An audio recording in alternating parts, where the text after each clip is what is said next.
মুর্দা করেন, মুর্দাকে আমার আল্লাহ পাক জিন্দা করেন।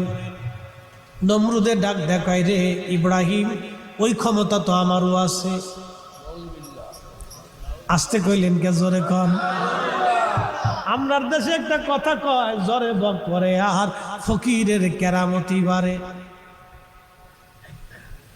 নমরুদ কয়, ওই ক্ষমতা তো আমারও আছে।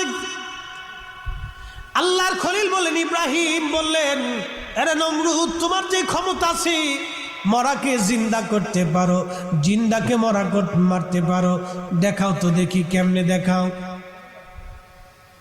নমরুদ ডাক দে বলো, জেলের দারোগাকে বললেন, 2টা আসামি নিয়ে আসবা, যার মৃত্যুদণ্ড হয়েছে তারে নিয়ে আসবা, আর যে সবচেয়ে কম সাজাপ্রাপ্ত আসামি তাকেও নিয়ে আসবা। 2জন কয়েদিকে নিয়ে আসা হলো।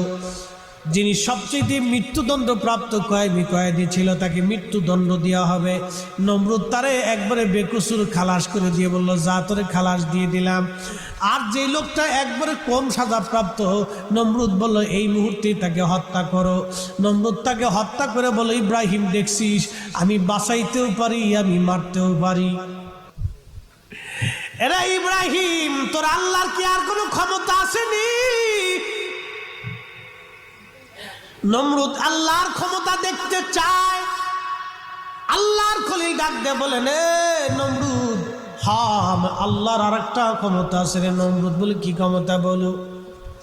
আমার মালিক আমার আল্লাহ প্রত্যেক দিন পূর্ব আকাশ থেকে সূর্য উঠাইয়া পশ্চিম আকাশে আমার আল্লাহ ডুবাই দেয়। নমরুদ রে, তোর যদি ক্ষমতা থাকে রে, পশ্চিম আকাশ থেকে সূর্যটারে উঠাইয়া পূর্ব আকাশে একবার ডুবাইয়া দেখ, তোর 14 গোষ্ঠী নিয়েও চেষ্টা করিয়া দেখ, পারিস কিনা রে নমরুদ আমার আল্লাহর বিরুদ্ধে? একবার জোরে বলা যাবে কি আল্লাহু আকবার? নমরুদ আবার বুঝতে পারছে জায়গা মতো ধরা পড়ে গেছে। ডাক দে কয়, না রে ইব্রাহিম, তোরই অবান্তর মন গড়া কথা চলবে না। তুই আমরার প্রতিমা ভাঙছিস, আমাদের প্রতিমা ভেঙে ফেলেছিস, তোকে শাস্তি দেওয়া লাগবে।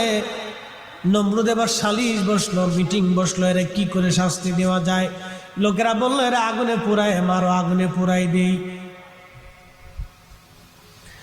আল্লাহর খলিলকে আগুনে পুরানোর জন্য নমরুদ সারা পৃথিবী থেকে কাঠ জোগাড়, সারা ইরাকের মানুষ কাঠ জোগাড় করছে। সারা ইরাকের মানুষ কাঠ জোগাড় করার পরে আল্লাহর খলিলকে আগুনের মধ্যে পোড়ায় মারবে। মহিলারা মানত করলো, যদি আমার মনের আশা পুরা হয় তো নমরুদ রে, এই ইব্রাহিম রে পোড়ানোর জন্য আমি কাঠ জোগাড় করে দেব।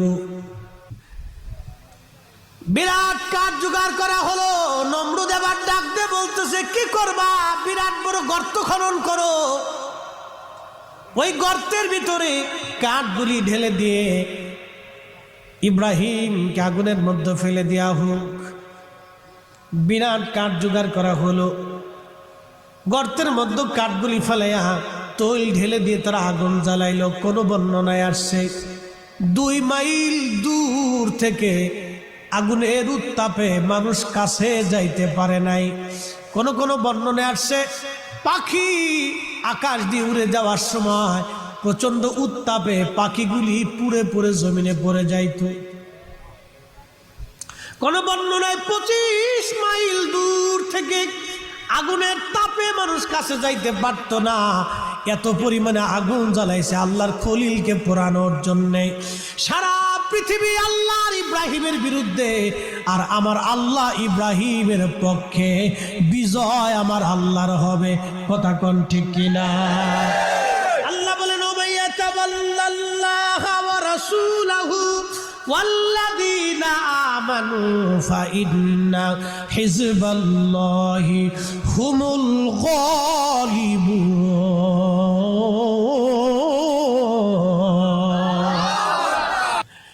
হাজরাতে ইব্রাহিম আলাইহিস সালামকে আগুনের মধ্যে ফেলা হবে, কিন্তু কি করে আগুনের মধ্যে ফেলাইবে? কাছেই তো যাওয়া যায় না, কেমনে আগুনের মধ্যে ফেলায়? চিন্তায় পড়ে গেল নমরুদ।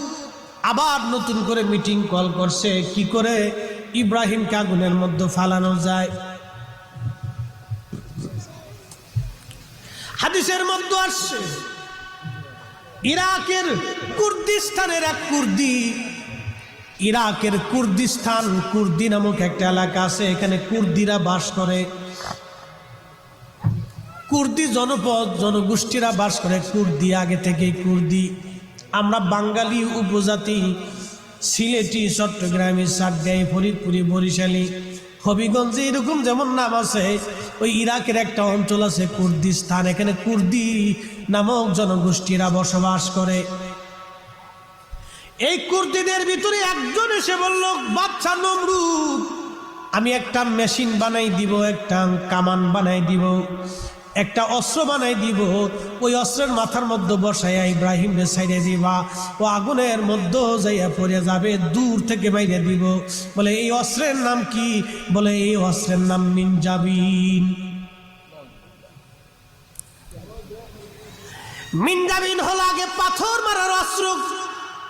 পাথরগুলি বসাইয়া বিরাট বড় বড় বড় প্রাসাদ বিল্ডিং এ পাথর মারা হতো মিনজাবিন নামক অস্ত্র দিয়ে।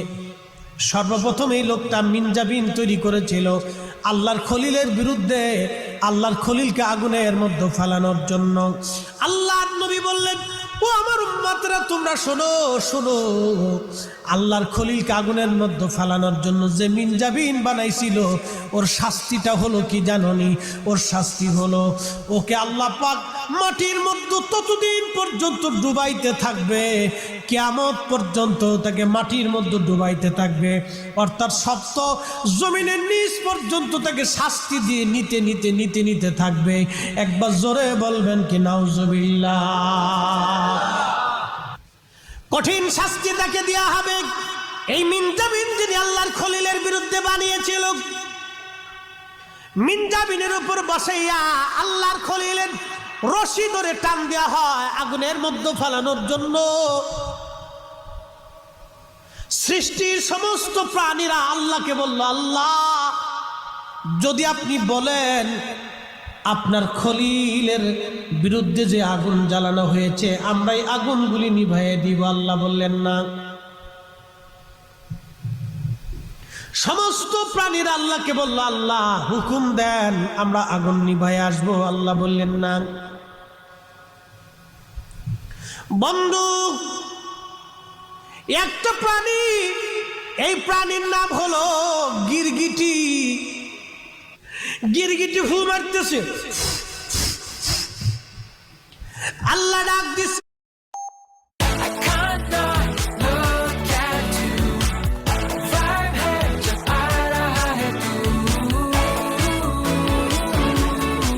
Get the convenience of Honda Connect anytime, anywhere with the all-new Honda Amaze, here to outclass.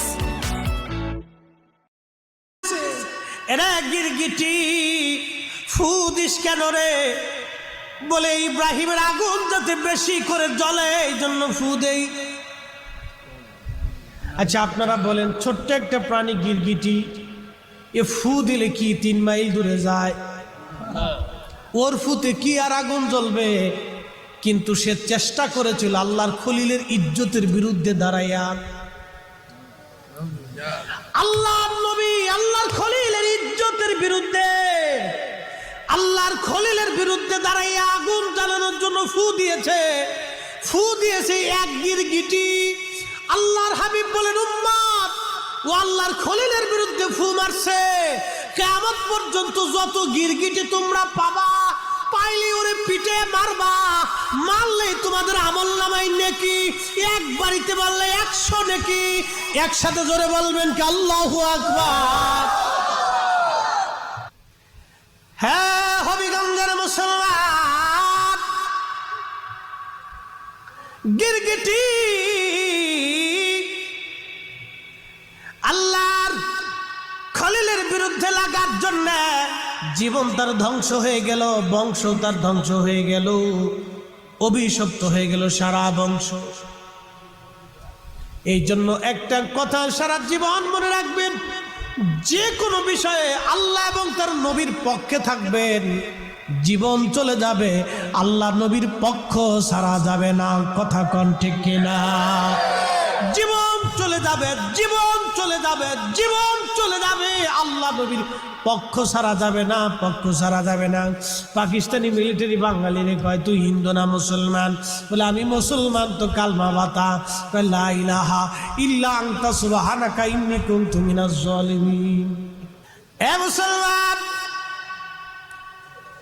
আল্লাহর খলিলকে আগুনের মধ্যে ফেলানো হবে। মিনজাবিনের রশি ধরে টানে, কিন্তু মিনজাবিন ওঠে না। নমরুদ আবার মিটিং কল করলো, ব্যাপার কি? মিনজাবিনের রশি ধরে টানা হয়, মিনজাবিন নড়ে না, কারণ কি? এই সময় মিস্টার আজাজিল, চিনছেন তো? আজাজিলের বাপের নাম হলো খবিস, মার নাম হলো নীলবিষ। আজাজিলের বাবার নাম খবিস আর নীলবিষ। এই খবিস আর নীলবিষের পেটে আল্লাহ একটা সন্তান দিয়েছিল, তার নাম আজাজিল, ইবলিস। এই ইবলিস মানব রূপ ধরিয়া একবারে লাঠির উপরে ভর দিয়া নমরুদের দরবারে গেছে। নমরুদ ডাক দেখে, বুড়া কি জন্য আইছো? এ বুড়া, তোমার পরিচয় কি? ইবলিস ডাক দে বলে, আনা শাইখুল আলা, আমি এদেশের সবচেয়ে বড় বুড়া। কি জন্য তুমি আইছো? বলে তোমার উপকার করার জন্য আসছি। তুমি বুড়া, আমি আমার কি উপকার করবা? বলে হ্যাঁ। এরে নমরুদ, তোমরা যা দেখো, আমি যা দেখি তোমরা তা দেখো না। কথা তো সত্য। ইবলিস যেটা দেখে নমরুদ তো আর সেটা দেখে না। বলে কি দেখো? বলে আল্লাহর ফেরেশতারা মিনজাবিনের রশি ধরে বসে আছে, যতই টানো খোদার খলিলকে আগুনের মধ্যে ফালানো যাবে না। যদি ওই রহমতের ফেরেশতা তাড়াইতে চাও, তাহলে ওইখানে কিছু পুরুষ আর নারী উলঙ্গ করে নাচাও, ড্যান্স দেওয়াও। আমার দেশে দেখবেন উলঙ্গপনা বেড়ে গেছে। কিছু নারী পুরুষকে উলঙ্গ করে যদি নাচাইতে পারো, খোদার রহমতের ফেরেশতা চলে যাবে, আল্লাহর খলিলকে আগুনের মধ্যে ফালাইতে পারবা। নতুবা পৃথিবীর সব মানুষ যদি চেষ্টা করো, আল্লাহর খলিলের মিনজাবিনের রশি টেনে লড়াইতে পারবা না। একবার জোরে বলা যাবে কি সুবহানাল্লাহ? মিনজাবিনের রশি ফেরেশতা সরানোর জন্য নমরুদ এবার কিছু নারী আর পুরুষ নিয়ে আসছে, যুবতী সুন্দরী সুরসী, অর্ধ উলঙ্গ করে যখন নাচাইতে লাগলো, রহমতের ফেরেশতা চলে গেল। এই জন্য দেখবেন আমার দেশের যত নারীরা বেহাপনা অর্ধ উলঙ্গ হয়ে রাস্তায় ঘুরে, ওদের জন্য খোদার রহমতের ফেরেশতা আসে না। ওদের কারণে রহমত আমাদের থেকে দূরে চলে যায়। কথা কোন ঠিক কিনা? বাবাজি, রহমতের ফেরেশতা চলে গেল, মিনজাবিনের রশি ধরে টান দেওয়া হলো। আল্লাহর খলিল উড়ে উড়ে, অর্থাৎ মিনজাবিনের ধাক্কায় আল্লাহর খলিল উড়ে উড়ে আগুনের মধ্যে যাচ্ছে। জিবরাইল আমিন এসে বলেন, হুজুর আপনি যদি বলেন তাহলে আপনাকে এখানে আগুনের উপর থেকে আমি ধরে রাখবো। আল্লাহর খলিল ডাক দিয়েছে, জিবরাইল আমি ছাড়া আর খলিল তো পৃথিবীতে কেউ নাই। আল্লাহ যদি চায় আমাকে আগুনের মধ্যে ফেলে দিবে, আর আল্লাহ যদি চায় আমাকে আগুন থেকে বাঁচাবে। জিবরাইল এখন তোমার আর আমার কোনো প্রয়োজন নাই। জিবরাইল আপনার প্রয়োজন নাই, আপনি চলে যান। আগুনের মধ্যে পড়তেছে আল্লাহর খলিল। আল্লাহ আর দেরি করলেন না, ডাক দিছে, নিয়া নারুকুনি বারদাও ওয়া সালামান আলা ইব্রাহিম।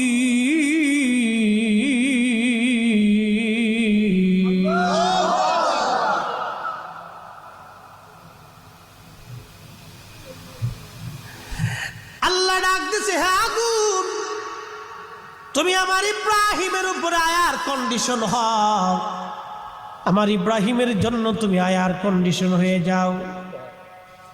তাফসীরের মধ্যে আসছে, যদি সালাম শব্দ না বলতেন তাহলে ইব্রাহিমের বড় কষ্ট হতো, হয় ঠান্ডা হয়ে যেত। বেশি ঠান্ডায় আল্লাহর খলিলের কষ্ট হতো, কিন্তু আল্লাহ বলেন সালামুন আলা ইব্রাহিম, আমার ইব্রাহিমের জন্য তুমি সালাম হয়ে যাও, আয়ার কন্ডিশন হয়ে যাও। আগুন এরকম এয়ার কন্ডিশন হয়ে গেল, না গরম না ঠান্ডা। আল্লাহর খলিল ইব্রাহিম আলাইহিস সালাম এই আগুনের মধ্যে একদিন না 40 দিন মতান্তরে 50 দিন পর্যন্ত আগুনের মধ্যে পড়ে রইলেন, একটা পশম পর্যন্ত পুড়ল না। একবার জোরে বলবেন কি সুবহানাল্লাহ। অ্যাটেনশন, সালাম শব্দ বলার কারণে ওই দিন পৃথিবীতে কোনো আগুন, কোনো রন্ধন কাজ, কোনো কাষ্ঠ পোড়াই নাই।